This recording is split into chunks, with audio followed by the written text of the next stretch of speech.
Hello everyone. I felt inspired to make a video about love and the state of love. And I don't mean the romantic type of love, state of love for yourself and for others continuously. Now what I see often around me, and this is why I felt also inspired to make this video, is that people can be quite dependent in their state of being on the behavior of other people. Or let's say someone says something that triggers you, then what happens is that people blame that person for being mean or that they upset them. Well, eventually it's all your choice to be affected by it, because you can stay in your own power.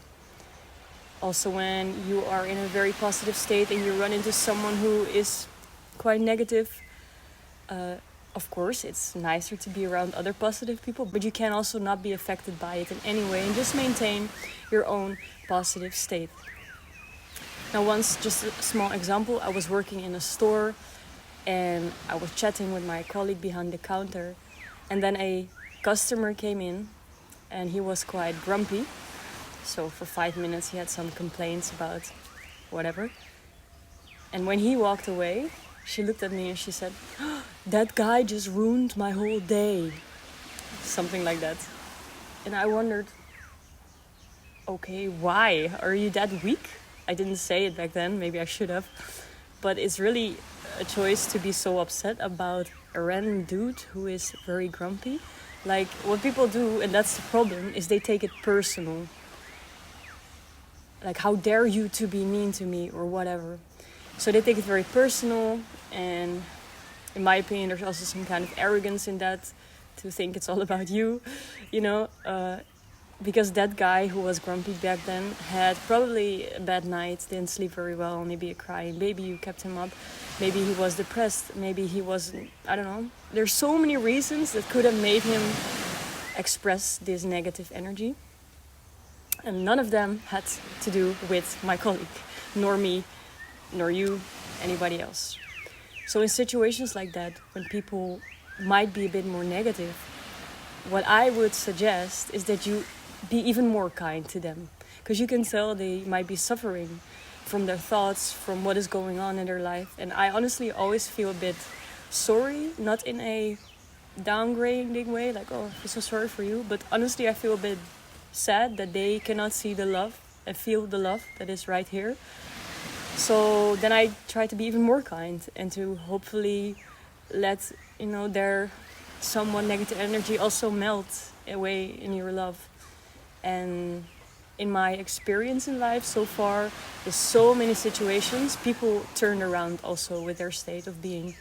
They walked away happy, or at least, lighter. And that's beautiful to see.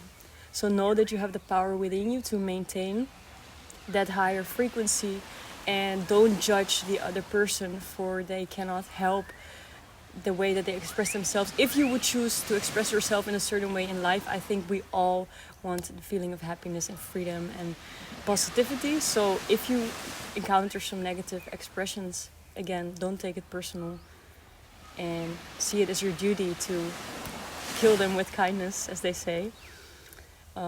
Also, when it comes to insecurities, it's always very nice to be around people who don't judge, because you feel very free, you feel very open. I can be myself. And I also see that around me, that people then feel very insecure around certain people and more free with others. But you have also the ability to maintain your freedom and your love for yourself also with the judgmental people. Again, it's way nicer to hang around people who are open-minded, non-judgmental, and full of love. I agree with that. But again, you don't have to be affected by the people who judge. And because you know who you are, If you know who you are and your worth, there's really nothing that can be affected. Even if people try to insult you or make an argument with you, they're like, and they cannot hold on to anything because you don't care. You're not gonna argue back. You're like, whatever, you could be right. I could be right. You could be wrong. I could be wrong, because I don't know shit at the end. Oh, and again, everything is melted away. in love. So there are various ways to always maintain a state of love. And yeah, if something triggers you, I would say don't blame it on that person, but analyze for yourself, like, hey, what is this, the insecurity that is coming up now? And why is it triggering me?